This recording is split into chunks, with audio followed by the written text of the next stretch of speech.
নমস্কার, সবাইকে ভালোবেসে ভালোবাসায় অনেক স্বাগত জানাই। আমরা এখন জব্বলপুরে থাকি, আপনারা সবাই জানেন, সেটা আগের ভিডিওতেই আমি বলেছি। এটা জব্বলপুরের হোলিকা দহনের কিছু ফটো এবং কিছু ভিডিও আপনাদের সাথে শেয়ার করছি। আশা করি সবার ভালো লাগবে। এইভাবে পুতুলগুলোকে সাজানো হয়, তার হাতে প্রহ্লাদকে দিয়ে তারপরে সেগুলোকে জ্বালানো হয়। এটা একটা মার্কেটে, যেখান দিয়ে আমরা গাড়ি নিয়ে যাচ্ছিলাম তার মধ্যেই এই মার্কেটটা পড়ে। সেখানে দেখছি এইভাবে পুতুলগুলোকে সাজিয়ে রেখেছে। তখনও পর্যন্ত সব বিক্রি হয়নি বলে কোনোটা রাক্ষসীর মতো, কোনোটা বেশ পরীর মতো সাজিয়েছে, কেউ আবার চশমা পরিয়েছে, ব্যাগ দিয়েছে, দেখাবো, দেখতে পাবেন, সেগুলোও আছে। এখানে আমরা মার্কেট থেকে কিছু জিনিস কিনে নিয়েছিলাম। দেখলাম হোলিকা দহনের মধ্যে সবাই পুজো করছে, বা আমরাও জানতাম, সেই জন্য একটা নারকেল, একটু তিল, একটু এগুলো সব কিনে নিয়ে, একটা মালা, একটু ফুল, এগুলো সব কিনে নিয়ে আমরা যাই। এই যে আমার বরমশাই নারকেলটি দিয়ে দিচ্ছে হোলিকা দহনের মধ্যে, যেখানে আগুন জ্বলে উঠেছে সেখানে দিলে নাকি ঘরে লক্ষ্মীজি বিরাজ করে। তারপর ওখানে ওই পুজো করছিল, আরও অনেকেই আশেপাশে দেখছি পুজো করছে বসে নিয়ে ওখানে।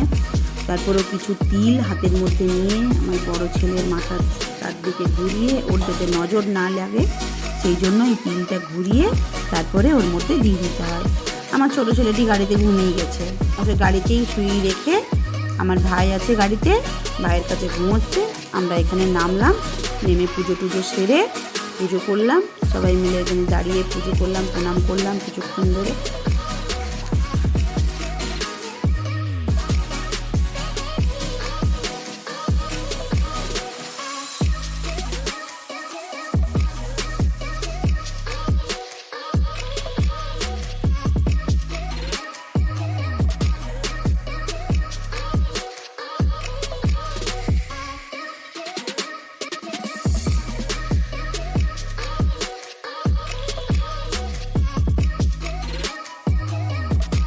এই যে এখানে আরেকজন ভদ্রমহিলা দেখলাম বসে বসে পুজো করছে। ওনাদের পুজোটা একটু আলাদা, আমাদের পুজোটা একটু আলাদা। আমরা তো এত কিছু জানি না, এখানে নতুন এসেছি, প্রথম বছর। তাই যেটা শুনলাম, যেটুকু আমি যেখানে যেই আন্টির বাড়িতে রেন্টে থাকি, ওই আন্টি আমাকে বলেছিল এইভাবে পুজো করতে। আমরা সাধারণভাবে ওইভাবেই সব কিছু করে এলাম। ইনি দেখছি একটু আলাদা রকমভাবে পুজো করছেন।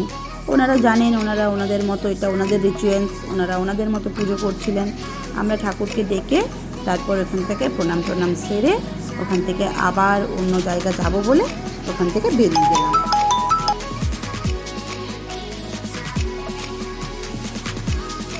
এখানে আবার দেখলাম জাস্ট তখন পুজো শুরু হচ্ছে, সেই জন্য আমরা যে মালা ফুল কিনেছিলাম সেই মালাটি এখানে আমরা হোলিকাকে পরিয়ে দিলাম, এবং আমার হাজব্যান্ড আবার ওখানে ফুল টুল দিয়ে একটু পুজো করলো।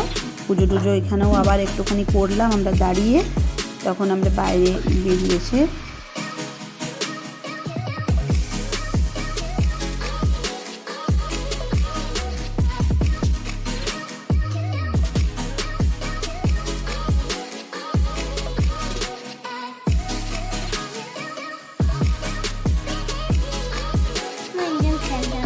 ওখানে আবার দেখছি এইভাবে হোলিকাকে আবিরও দেয়। প্রথমে হোলিকাকে আবির দিয়ে রং মাখিয়ে তারপরে নিজেরা আবির খেলতে শুরু করে। তারপরে আবির টাবির দিয়ে সব করে হোলিকার মধ্যে প্রহ্লাদকে সরিয়ে নেওয়া হয়। ওই দেখুন প্রহ্লাদকে একজন প্রণাম করছে, উনি হাতে রেখেছেন প্রহ্লাদকে। তারপর এখানে আগুন দিয়ে হোলিকাকে জ্বালিয়ে দেওয়া হলো। হোলিকা জ্বলে, এদের একটা গল্প আছে, আপনারা সবাই হয়তো জানেন গল্পটা, আমিও শুনেছি গল্পটা, হোলিকা দহনের গল্প। তারপর এখানে জ্বালিয়ে দেওয়া হলো, হোলিকা জ্বলছে। আমরাও কিছুক্ষণ দাঁড়িয়ে দেখলাম, নতুন একটা জিনিস, বেশ ভালোই লাগছিল দেখতে। তারপর দেখে নিয়ে ওখানে দাঁড়িয়ে আমরা শেষ পর্যন্তই বলতে গেলে প্রায় এই হোলিকা দহনটি দাঁড়িয়ে আমরা দেখেছি।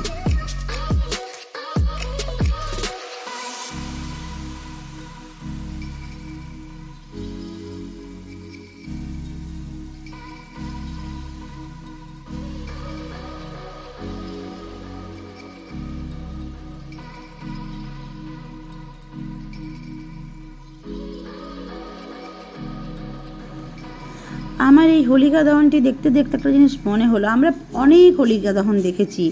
আমি দেখলাম একটা পাড়া বিশেষে সবাই এটা করেছে। ধরুন কিছু ঘর নিয়ে কিছু কিছু লোক আছেন তারা এইরকমভাবে একটা একটা পুতুল এনে এইভাবে সাজিয়ে তারপর পুজো করে ওখানে পুজো করছে, হোলিকা দহন করছে। তারপর আমরা নিজেরাও কিছু সেলফি টেলফি নিয়ে নিলাম, ভালোই লাগলো বেশ। তারপর আবার ওখান থেকে আবার একটা অন্য জায়গা যাব বলে বেরিয়ে গেলাম। এটা দেখে নিয়ে আবার এলাম অন্য জায়গায়, সেখানেও দেখছি হোলিকা দহন হচ্ছে। আর কিন্তু নামিনি, গাড়িতে যেতে যেতেই এগুলো দেখছিলাম, বেশ ভালোই লাগছিল। গাড়ির থেকে একটু একটু ভিডিও করছিলাম। দেখুন পাড়া বিশেষে হচ্ছে, এখানে একটা, তারপরে একটু একটু জায়গা ছাড়িয়ে ছাড়িয়ে হচ্ছে। আমরা প্রচুর দেখেছি হোলিকা দহন এইভাবে। আমরা রাতের বেলায় আমরা বেরিয়েছিলাম, ওই 9টার দিকে আমরা বেরিয়েছিলাম। আমরা বেশ অনেক রাত পর্যন্তই এটাকে এনজয় করি, ভালোই লাগছিল বেশ। সবাই এইভাবে দাঁড়িয়ে দাঁড়িয়ে নিজের পাড়ায় পাড়ায় বেরিয়েছে, পুজো করছে, এইভাবে হোলিকা দহন হচ্ছে। অনেক দেখলাম তো, সেই জন্য আর গাড়ি থেকে না নেমে গাড়ি থেকেই কিছু কিছু ভিডিও নিয়ে নিলাম। বাচ্চারাও খুব হায়রান হয়ে গেছিলো, ওদেরও আর ভালো লাগছিল না। ছোটোটা তো ঘুমিয়েই পড়ছিল বারবার। আবার যখন দেখছে কোথাও কোথাও জ্বলছে, হঠাৎ হঠাৎ উঠে বসছে, মা এটা কী হচ্ছে, মা এটা কী হচ্ছে। ওকে বলতে বলতে তো প্রায় নাজেহাল, কোথায় কী হচ্ছে বোঝাতে বোঝাতে। বড় ছেলে মজাই নিচ্ছিল, একটু তো বড় হয়ে গেছে, ওর ভালোই লাগছিল। তারপর আমরা এইভাবে এখানে ওখানে, আমাদের এগুলো সব বাড়ির সামনাসামনিই মোটামুটি, তো বেরিয়েছিলাম, ঘুরে দেখলাম সব জায়গাগুলো। এখানে এদিক ওদিক সব জায়গাতেই দেখতে পাচ্ছি একই জিনিস হচ্ছে, সবাই বেরোচ্ছে, পুজো করছে, রং মাখাচ্ছে, তারপর নিজেরাও রং মেখে ভূত হয়ে হোলিকাকে জ্বালিয়ে দিচ্ছে, প্রহ্লাদকে নিয়ে নিচ্ছে। আমার না ভীষণ ইচ্ছে ছিল প্রহ্লাদকে নিয়ে আসার, কিন্তু আমার বরমশাই আবার বলল, আমরা জানি না প্রহ্লাদকে পুজো করতে হয় না কি হয়, এইভাবে বাড়ি নিয়ে যাবে, যদি কিছু খারাপ হয়। আমারও মনটা কীরকম খুঁতখুঁতে হয়ে গেল, আমিও আর নিলাম না। নাহলে একজন আমাকে দিতে চাইছিল, আমি বলেও ছিলাম ওনাকে যে আমাকে প্রহ্লাদকে দেওয়ার জন্য। তারপর আমি আর নিইনি, রেখে দিয়ে ওখান থেকে বেরিয়ে গেলাম।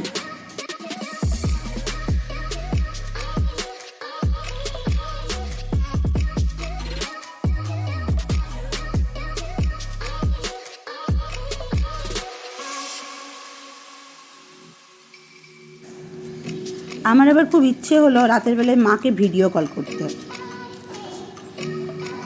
মাকে ভিডিও কল করে একটু দেখালাম কিভাবে পুজো হচ্ছে। এগুলো তো কখনো আমাদের ওইদিকের কেউ দেখেনি, সেই জন্য মাকে রাতের বেলায় ভিডিও কল করে একটু দেখালাম। তখন প্রায় 11:30 12টা বাজে। মাও বেশ দেখলো ভালোভাবেই।